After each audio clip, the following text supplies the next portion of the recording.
Hello friends, welcome to the BFM Module A International Banking video lectures. We are on to part 3 today. That is, we have already done part 1 and part 2, and we will be concluding the lectures on BFM Module A International Banking today with this part 3. In this, we will continue with facilities for exporters and importers. Now, we will be looking into the updates into this subject. The international trade is subject to guidelines of various regulators in India, as we know. One of them is Ministry of Commerce. Basically, Ministry of Commerce supervises the foreign trade, and they do it with the help of DGFT, Directorate General of Foreign Trade. DGFT basically supervises the whole of foreign trade in India and regulates it. So how does DGFT do this? Let us understand that. DGFT does it. DGFT issues a foreign trade policy every 5 years, and in that all the guidelines regarding the foreign trade are given. The current foreign trade policy has been issued in 2015. That is from which it is valid from 1st April 2015 till 31st March 2020, 5 years. Now, besides the foreign trade policy, DGFT also issues a handbook of rules regarding foreign trade and also one classification of commodities, harmonized system classification, according to which all the commodities which are given a code number by DGFT, and the commodities are classified into three categories, that is freely permissible, restricted or banned, and which gives the guidelines to exporter, importers and all others concerned in foreign trade, which commodities can be freely imported or exported, certain which are restricted, and certain commodities cannot be exported or imported. They are prohibited. Now, DGFT also does the duty of issuing the IEC number, that is importer exporter code number, to all the importers and exporters. In fact, anybody who wants to begin international trade, begin doing international trade, the trader has to register himself with DGFT and obtain the IC number. They also issue authorization for export of restricted commodities and also license to importers for import of restricted category commodities. So this is the job of DGFT. And we as bankers have to make sure that if the commodities are restricted, we have to obtain the license or authorization from the our customer. There are also specific FEMA guidelines related to international business which must be adhered to by all concerned. AD banks are also subject to FEDI rules and ECGC guidelines while handling the international business. FEDI, as we know, is the Foreign Exchange Dealers Association of India, and they issue certain rules regarding international business, forex business, which are to be adhered to by the ADs and the traders also. So we have to make sure that there are 8 rules. So we have to make sure that the rules are followed. ECGC is very important for export business because they issue policies to exporters, and they issue guarantees, or they cover the banks also again for the export finance given by them, and we have to follow their guidelines also. One more authority which is very important in the international business is ICC, that is International Chamber of Commerce. International Chamber of Commerce is issuing the guidelines with their various publications, which are very important for handling international business, and they are followed by everyone across the world, and that is why the international trade runs smoothly, international business runs smoothly rather. So ICC, that is the International Chamber of Commerce, which has its head office at Paris, it issues various guidelines and some of the important publications related to banking business. I mean, banking related to the international trade are URC, UCPDC, URR, ISP, ISBP, Incoterms, URDG, etc. Now, these are very important for us to know because these are rules regarding various uh, transactions in the international business. URC is Uniform Rules for Collection. It is meant to be followed for collection bills. So the rules which are important for collection of export or import bills, they are given in URC. And that is why we mention on our covering schedule that the bill is subject to URC. Only if you mention, you can you are sub. I mean, you can get the protection under the rules. UCPDC is for UCPDC and URR. Both are related to letter of credit. UCPDC has 39 articles which are related to the complete cycle of letter of credit, and the related parties have to follow the rules. There are 39 articles in that. And URR is regarding reimbursement. It is related to the reimbursement procedure under the LC. ISP is International Standby Practices. This is related to the standby LCs. When standby LCs are issued, they can be made subject to either UCPDC or ISP as per the wish of the concerned parties. So, ISP is mainly for the standby LCs. ISBP is another very important publication of ICC, International Standard Banking Practices. And this particular publication, it helps the bank concerned people to understand UCPDC. It is sort of a accompanying publication to UCPDC because it helps uh, it helps us to interpret the UCPDC articles. UCPDC articles are given in short text in UCPDC, but ISBP describes them in detail, and it helps us to understand those articles and how to implement them. So ISBP is a very, very important publication of ICC regarding LC transactions, and it helps the bankers to scrutinize the documents under LC.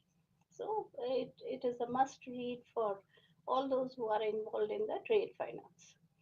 Incoterms, international commercial terms. These are issued, the latest Incoterms are issued in 2016. They are Incoterms 2010. There are 11 terms in this, and these terms help the concerned people concerned in the trade to decide what is the in understanding what is the responsibility of which party, how much is the responsibility of which party, that is the exporter and the importer, regarding the cost of transportation, various things which are involved in transportation, that is the carriage, the freight, insurance, etc. Who will bear how much? That is described by the 11 Incoterms. For example, FOB, C&F, CIF, etc. There are 11 such terms. URDG relates to guarantees, uniform rules for demand guarantees. And when foreign guarantees are issued, they are made subject to URDG. So these are the important certain important publications of ICC, which the exporters, which is related to export-import trade, and which we bankers also have to understand in detail and very important for the trade. The payments for export import, what does a banker do in export import trade? We facilitate the payments for the exporter and importer. The importer has to make payment for the goods which are imported by him. The exporter receives the payment for the goods which he has exported. So these payments are facilitated by AD banks. under supervision of RBI. Of course, we are subject to the rules and regulations given by RBI and also FEMA guidelines. The exporters and importers who carry on international trade are given fund-based as well as non-fund-based credit facilities also by the ED banks for the international trade which they do. Of course, we do it the bankers do it according to RBI guidelines as well as their own bank's credit policy. Exporters are given pre-shipment as well as post-shipment finance. This finance is fund-based finance, which is given for exports. And the finance can be either given in Indian rupees or in permitted foreign currencies. Pre-shipment finance, the period for the pre-shipment finance is to be decided by the lending bank. There is a misconception sometimes that the period has to be 90 days or 180 days, but the period, there is no such standard period like that. The period for the finance can be decided by the bank in accordance with the production cycle and various other relevant factors. What is to be ensured here is that the period is sufficient to enable the exporter to ship the goods. It should be sufficient enough for him to prepare the goods for shipment, and that can be decided by the lending bank. However, if pre-shipment advances are not adjusted, the maximum period you can give pre-shipment advance is for which you can give pre-shipment advance is 360 days from the date of advance. Sometimes a banker may be requested to extend the period of pre-shipment because due to some reason the exporter is not able to ship the goods within the sanction period, within the period which is stipulated by the sanction limit. The banker has the authority, that is, the ED bank is given authority by RBI to grant extension, of course, subject to the condition that the banker is convinced about the justification of the request. But it can be maximum 360 days. If the pre-shipment advances are not adjusted by submission of export documents within 360 days from date of advance, then these advances cease to qualify as an export credit, and they are not to be given the concessional rate of interest, but they will be charged the commercial rate of interest ab initio, that is from day one of the advance. This was about some updates about pre-shipment. Now we go to post-shipment. Post-shipment finance, as we know, is given in the form of FBP, FBD, and FBN. That is foreign bill purchase, foreign bill discount, and foreign bill negotiation. This is nothing but you advance money against the shipping documents which are submitted by the exporter, and when the money this when we give post shipment advance, the pre shipment advance which had been given earlier is adjusted against this post shipment advance. Now, normal transit period is one term which is very important regarding post shipment advance and which needs to be explained. Normal transit period is prescribed by FEDI, and normal transit period, or NTP as it is the abbreviation is, it is normally known as NTP. It means the average period which is normally involved from date of negotiation, purchase or discount, that is from the date of advancing under FBP, FDD or FBN till the receipt of the bill proceeds in nostro account, that is till the date of realization. Date of realization is nothing but the date on which the credit is given in the nostro account of the lending bank.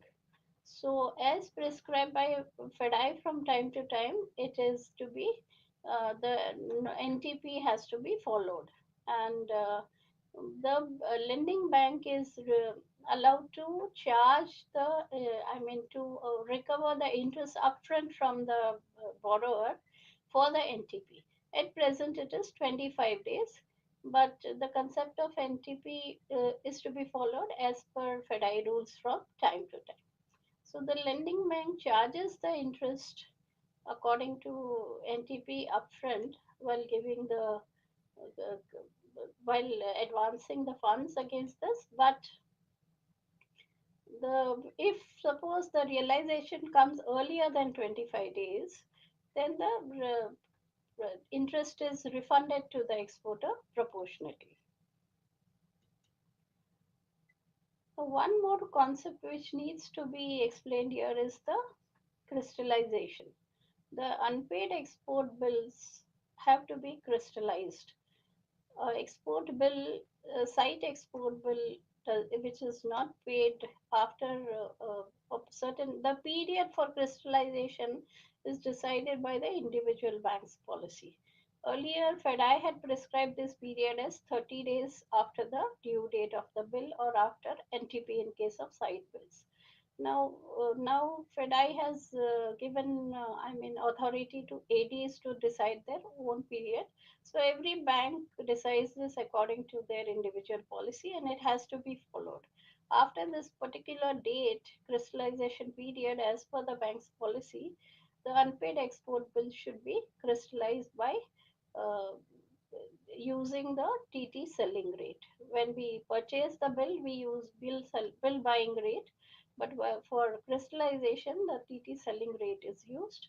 And then the export bill liability, post shipment liability is crystallized into rupees, which has to be recovered from the borrower along with interest, up to date interest till the date of recovery. Maximum period for now we go to the realization period for export bills. Maximum period for realization and repatriation of export proceeds as per the present RBI guidelines is 9 months from the date of export for all types of exporters. There is only one exception when goods are exported to a warehouse established outside India, in which case the proceeds should be realized within 15 months. That is a concession, that is the relaxation given to such exporters who export goods to a warehouse established outside India. In that case, the proceeds can be realized within 15 months. For all other types of exporters, the maximum period within which the export proceeds should be realized is 9 months. This is a updation, so this must be kept in mind.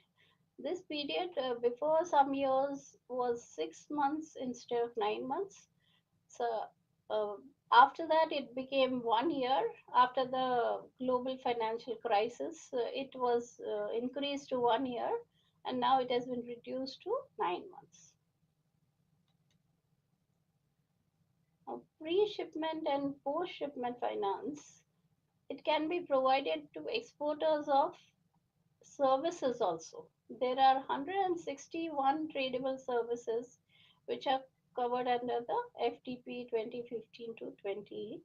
And for these services also, export credit can be given subject to rules and regulations as prescribed by RBI from time to time. Rate of interest for export finance is concessional, and that also is subject to RBI guidelines. RBI gives RBI has given authority to AD banks to decide their rate of interest, but subject to a particular benchmark. The monitoring in the account. Now, when we talk about export finance, we are giving the banks are giving funds to the exporters against uh, goods. For the purpose of preparing the goods for exporting. And these funds are given at a concessional rate of interest, and many other incentives are there for these. Hence, the monitoring in the account has to be vigorous. It has to be ensured by the banker that the end use of funds is for genuine requirement of exports. That means they are the funds are being used for the purpose for which it is given, and that is the uh, responsibility of the AD bank to ensure it. So proper inspection of goods and other monitoring has to be done for pre-shipment as well as post-shipment finance, and proper follow-up has to be done. Another thing which has to be kept in mind regarding post-shipment finance, that every bank is covered by ECGC and for their post-shipment finance. There are two schemes, WTPC, that is whole turnover packing credit, and whole turnover post-shipment export cover scheme, which almost every bank avails from ECGC Limited. Now, under this scheme, ECGC provides cover for both pre-shipment as well as post-shipment finance to AD banks, subject to certain terms and conditions which are stipulated by ECGC for this. But the bank which has availed of this cover has to make sure that all the terms and conditions are meticulously adhered to, because in case there is a claim under the scheme for default of an exporter, it would not be approved unless all the terms and conditions have been adhered to. So in this the banker has to be very meticulous. Now we go to the export declaration system. There has been a change in this since 2014. Earlier, the exporter used to submit the export declaration form to the customs in forms like GR, PP, or STF, which would be certified by customs, and the duplicate copy of that would be submitted to the bank by the exporter, certified by customs. Now, the erstwhile GR, PP, STF forms are discontinued, and they are replaced by EDF, that is one for single form, that is export declaration form, which is used for export of all goods. Now, this form is to be submitted by exporter if the port is non-EDI port. This form is submitted to the customs by the exporter. For export of software, of course, the declaration is to be given in soft text form. This continues as earlier. Now, for EDI ports, the ports which are electronically activated, for export of goods as well as software both, the shipping bill is to be submitted in duplicate to the custom authority, and the data shipping bill is to be integrated with the EDPMS. Now, electronic system is followed for this purpose, which is known as EDPMS, and through which the bank, the customs, they are connected through this system, and everything is integrated online in EDI ports. So this shipping bill, data of shipping bill is integrated in the system, and it is matched when the realization comes. Also, the bank after in after introduction of EDPMS system in March 2014, the realization of all shipping documents are reported in EDPMS, and the BRC, that is Bank Realization Certificate, which used to be uh, earlier prepared in a hard copy and certified by the bank. Now this is done electronically. This has made the system very foolproof. It is all the realizations are reported to customs and to DGFT also through electronic means, and the shipping bill is also recorded there, hence it can be matched against all the realization can be matched with the exports. So this is one important update in regarding the export declaration by exporters to customs, which has to be kept in mind. Similarly, there are important changes in evidence of import procedure. Earlier, the evidence of imports used to be in the form of bill of entry mainly, which would be issued by the customs after the clearance of goods which have been imported.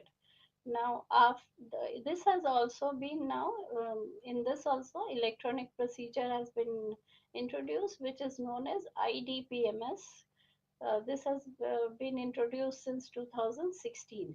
So after introduction of IDPMS system, AD banks are required to create one outward remittance message, that is ORM, for all outward remittances which are related to import payments. Whenever an import payment is done, whether it is under LC or it is for a collection bill, one ORM message is created in the IDPMS system, and certificate of import, that is the bill of entry, which used to be a physical bill of entry earlier, now it is generated through system. So this bill of entry is generated through system and it is settled with the ORM. That means for each outward remittance which has gone for import, the bill of entry is will be generated when goods come into India, and it will be matched. So this is also another very important change in the imports procedure.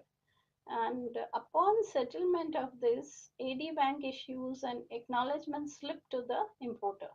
When the settlement takes place in the IDAPMS system, the AD Bank issues one acknowledgement to the importer, which has to be preserved by him as an, it is considered as an evidence of import. So he can keep that in his record. So this is another important change regarding the evidence of import procedure, which earlier used to be in the form of bill of entry uh, or a wrapper, or in case of postal uh, imports through post. Now all this is done through the system under IDPMS. Now we go to one more important topic, that is the trade credits. And we will look at certain changes, some important changes have taken place in this also, which we will discuss. Trade, apart from letter of credit, import finance is also done through uh, trade credits. Import finance is basically a non-fund based finance, which is given through letter of credit facility by banks and also through trade credits, namely buyer's credit and supplier's credit. Now, trade credit refers to credits which are extended by either by overseas supplier or another bank or financial institution abroad for maturity up to 5 years for imports of goods into India. That means the importer in India is financed either by the supplier of goods or is financed by an overseas supplier or a bank uh, who is not in India. And now, or a financial institution which is abroad. Now, first let us see what is supplier's credit. Supplier's credit relates to credit for imports into India extended by overseas suppliers. This may be in the form of a user's bill where a credit period is given to the buyer, or it may be in the form of a user's LC also. So that is a supplier's credit given to the customer. Now, buyer's credit refers to the loans or which are borrowed by an importer for imports into India, and which is arranged from an overseas bank or an overseas financial institution. Now, this overseas bank or financial institution lends to this importer in India against a guarantee given by the borrower's bank, that is a buyer's credit. There are two routes which are available for raising the trade credit. One is an automatic route and the other is approval route. Trade credit is given to the importers subject to RBI guidelines, which keep changing from time to time. Now, under the automatic route, the AD category 1 bank can approve this trade credit for import of non-capital as well as capital goods into India up to US dollar 20 million per import or equivalent of that amount. Whereas approval route can be approved only by RBI, not by the AD bank. This is for proposals which are involving trade credit for import of non-capital as well as capital goods, uh, which is up to the extent beyond US 20 million or equivalent per import transaction. For this, the RBI permission is required for approval. Now, about the maturity period of trade credit for the non-capital goods, the permissible maturity period is up to 1 year from the for non-capital goods, which are the goods which are not capital goods. The permissible maturity period is up to 1 year from the date of shipment or the operating cycle, which is whichever is less. So a bank can approve according to this period, depending on the operating cycle of the importer. Whereas for capital goods, the permissible maturity period can go up to 5 years from the date of shipment. This can be approved. But there are some guidelines regarding issuance of earlier the trade credits used to be availed by the importer from the foreign overseas banks or financial institutions, and the AD category 1 banks were permitted to issue letter of undertaking or letter of comfort against which the trade credit was obtained. But since the as per the RBI notification which was issued in March 2018, this has been changed. Since as per that notification, the issue of letter of undertaking and letter of comfort by the banks has been discontinued, and banks are AD category 1 banks are permitted only to issue bank guarantees in favor of overseas supplier or banks or financial institutions up to US dollar 20 million per import transaction for a maximum period of 1 year in case of non-capital import of non-capital goods, uh, except gold, palladium, platinum, rhodium, silver, etc.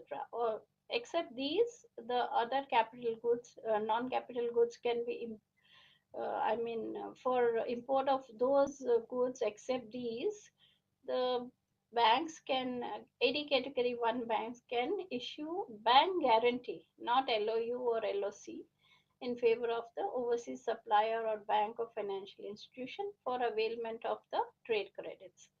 And if it is for import of capital goods, the period of this guarantee, which can be issued by AD category 1 bank, is up to 3 years. So this has to be kept in mind. Even though the period permissible maturity period for capital goods is up to 5 years from date of shipment, a bank is allowed to issue a guarantee for a maximum period up to 3 years for import of capital goods for availment of trade credit by the importer borrower of the bank. So these are some important changes. The period is to be reckoned from date of shipment, and guarantee period should be coterminous with the period of credit, which also has to be kept in mind.